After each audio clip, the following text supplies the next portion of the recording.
মধ্যে বাজারের দিকে আসলে যে? বৃষ্টির মধ্যে শুধু আমি একা এসেছি নাকি? তোমরাও তো বৃষ্টির মধ্যে বাজারে এসেছো।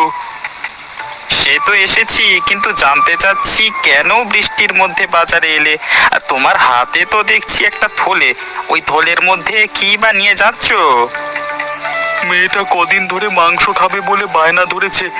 বললাম পরে এনে দেব, কিন্তু তার কান্না কোনোভাবেই থামানো গেল না। সে এই বৃষ্টির মধ্যে মাংস ভাজা খাবেই খাবে। মেয়ের কথা, বর্ষার মধ্যেই তার মাংস ভাজা চাই। মেয়েটা হয়েছে জেদি, বর্ষা শেষ হলে মাংস নিয়ে গেলে তখন আর খাবে না। তাহলে তো তোমার আয় রোজগার ভালোই। হ্যাঁ, আমরা দুমুঠো ভাত খেতে পারি না ঠিক মতো, তুমি মাংস কিনে খাচ্ছ?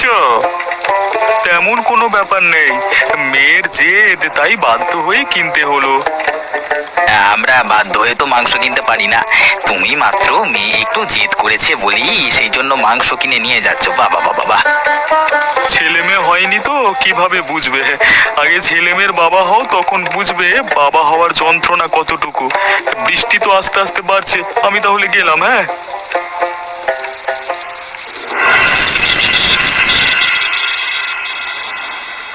তোমাকে কত করে বললাম এমন বর্ষার মধ্যে বাজারে যেতে হবে না, বৃষ্টি কমে গেলে তখন যেও।